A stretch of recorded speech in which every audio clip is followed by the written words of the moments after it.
हथवा सिंदूरवा लिहले कवन दुल्हा ठाड़ जी। मंगिया उघार धन भरी तोहर मांग जी। मंगिया उघार धन भरी तोहर मांग जी। हथवा सिंदूरा लिहले कवन दुल्हा ठाड़ जी। मंगिया उघार धन करी तोहर सिंदूर दान जी।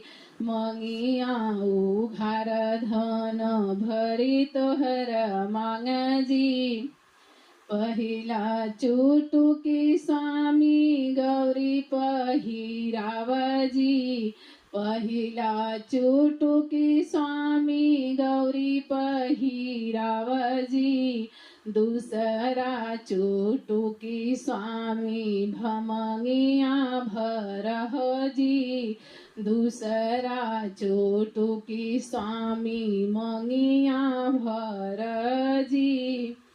हथवा सिंदूरा लिहले कवन दुल्हा ठाड़ जी।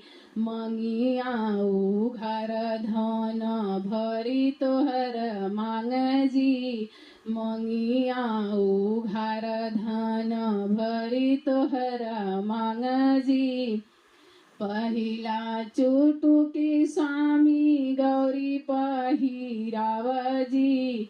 दूसरा चुटुकी स्वामी मंगिया भरह जी। दूसरा चुटुकी स्वामी मंगिया भरह जी। हथवा सिंदूरा लिहले कवन दुल्हा ठाड़ जी। मंगिया उघार धन भरी तोहर मांग जी। मंगिया उघार धन भरी तोहर मांग जी। मंगिया सजाई दुल्हे बोली ऐसन बोली जी। मंगिया सजाई दुल्हे बोली ऐसन बोली जी।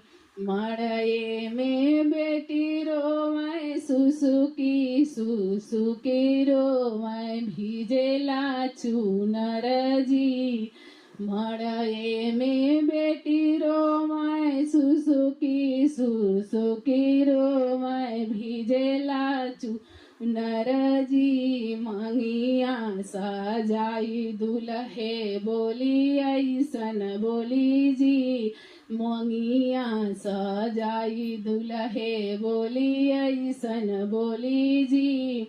मड़ये में बेटी रोवै सुसुकी सुसुकी रोवै भीजेला चूनर जी। हथवा सिंदूरा लिहले कवन दुल्हा ठाड़ जी। मंगिया उघार धन भरी तोहर मांग जी।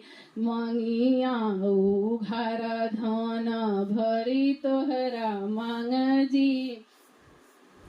आजू से मोरे धन ससुराल तोहार जी।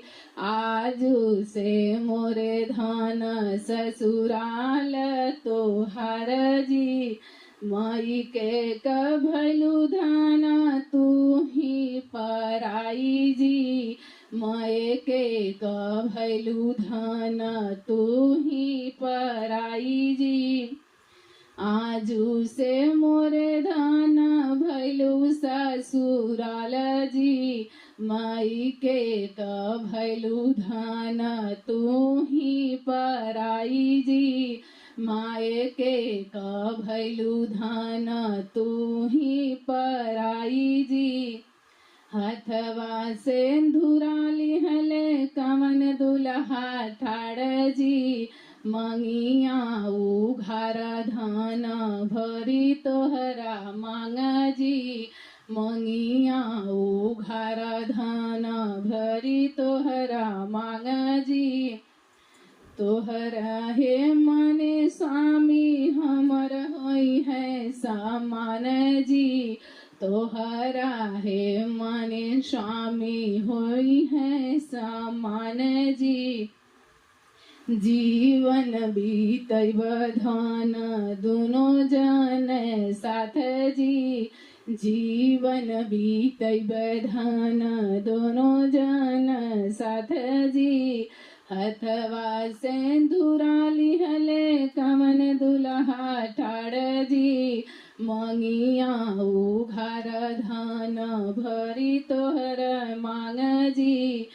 मंगिया उघार धन भरी तोहरा मांग जी।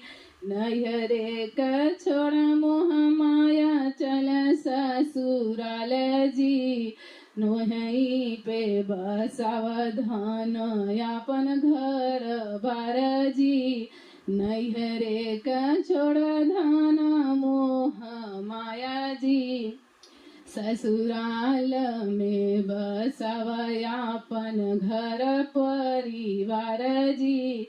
ससुराल बीताव धन बनाव घर परिवार जी। हथवा सिंदूरा लिहले कमन दुल्हा